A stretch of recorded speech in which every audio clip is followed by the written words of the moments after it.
Well, it's amazing listening to Hannah talk about her practice because she says so many things that are important, and I think it's really inspirational. It's inspirational for me listening to her because what she has done is take some ideas that were new to her and then taken them much, much further in terms of what this looks like in practice.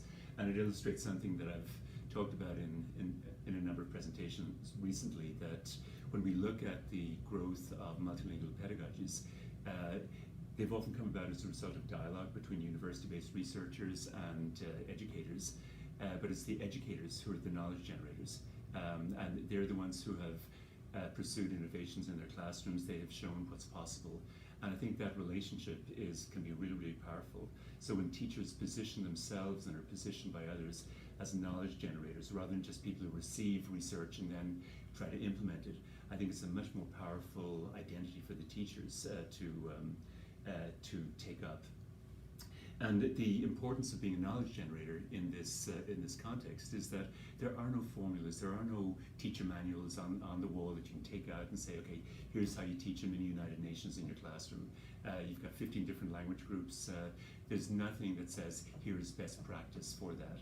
And so in the past and still in the present, we have a lot of ideologies that are working, common sense ideas that, well, we need to maximize exposure to the target language, the school language. The first language is going to get in the way of that. And if only parents would switch to the school language, English or Dutch or whatever it might be at home, then that would solve the problem. These are kind of persuasive common sense, but they're incredibly problematic and incredibly wrong in terms of what all of the research is saying. And so when you see the exuberance that somebody like Hannah illustrates in terms of discovering this path and discovering the kinds of practices that open up when you stop seeing the classroom as a Dutch-only zone or an English-only zone and see it as a multilingual zone, I think it can be really inspirational for other teachers to see this isn't that difficult. We can build language play, language games into everything we're doing in the classrooms. We can welcome students' identities fully into the classroom. She highlighted the role of negotiation of identity in the classroom, and it's very clear that when you basically tell students either explicitly or implicitly leave your language at the schoolhouse door, it doesn't have any place in here, you're telling them to leave a major part of themselves in the classroom. And when you welcome those languages into the classroom, it may take some time for students to get over their own ideologies that they've internalized, maybe from their parents, maybe from teachers, previous teachers, that their language is not welcome in the school. When they genuinely realize that the languages are welcome, when teachers share their own language learning experiences with them, when they communicate the fact that knowledge of additional languages has always been a major part of education and educated people, then they realize that they are privileged to speak other languages. Their languages are assets, and that's a whole new identity for them to take on. And so participation increases. Hannah was very clear about the increase in participation that came about as a result of students being able to use their languages. And there's a quote from a cognitive psychologist called John Guthrie that I've used a few times because I think it goes right to the heart of it. He's talking about literacy engagement and engagement being key. And there's a huge amount of research showing that the major determinant of reading comprehension skills is the extent to which kids actually get engaged with literacy. But he says that this applies not just to literacy, but to everything we do in life.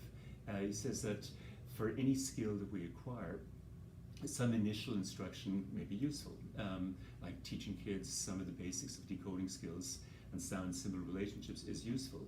But after that, expertise spirals upward with engaged participation. And so what Hannah was saying about the dramatic increase in participation that can be immediate on the part of students rather than them having to wait 3 or 4 months until they've acquired enough Dutch to participate, that highlights the fact that when we exclude children's languages, we not only exclude a major part of their identities from the classroom, but we exclude their cognitive skills, everything they've learned up to this point, their ability to act on the world. We exclude that also. But when we allow them to use their linguistic and cognitive talents, they're able to participate, and expertise spirals upward with engaged participation. And so we're talking about cognitive development happening. We're talking about far more exposure to Dutch that they can make sense of, or English as the case may be in a Canadian context. And we're talking about a dramatically different sense of both competence and confidence that children develop as a result of a very simple change. It doesn't cost any more money. This is just simply a small change in how the teacher sees her role or his role, and the way they position students in terms of who they are and what they're bringing to the classroom. Wow. Thank you. Well, that's what was interesting in what Hannah says is that she is a teacher for newcomer students, which means that she has already a very developed expertise on how to welcome students of a different language. How could we think of what she's doing in more sustainable terms? So in terms of, you know, when going to the mainstream class, how could we create this sustainability in multilingual practices? When you look at what individual teachers can do, it's incredibly impressive.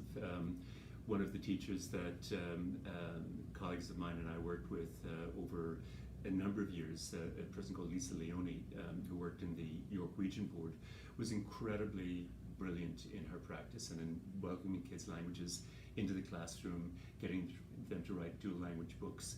But in her practice, it was, at least initially, it was just within her classroom. This is happening, it wasn't happening in the entire school.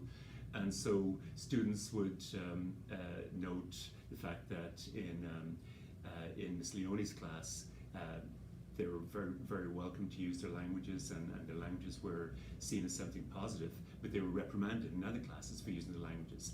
And so when we are able to move from just being a single teacher or a couple of teachers into a whole school focus, then I think the impact increases dramatically.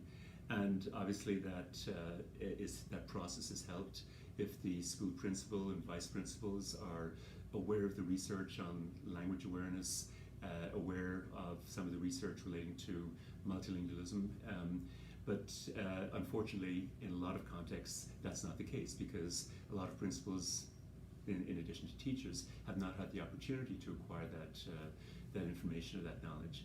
And so I think examples like what Hannah shared with us, and examples from teachers like Lisa Leone and other teachers across Canada, in fact, and in many parts of Europe, show just how powerful it can be when we move from just a single teacher into an entire school focus on making the whole school a language-friendly school. Thank you. What about watching the second part of Sure. the interview? Yeah.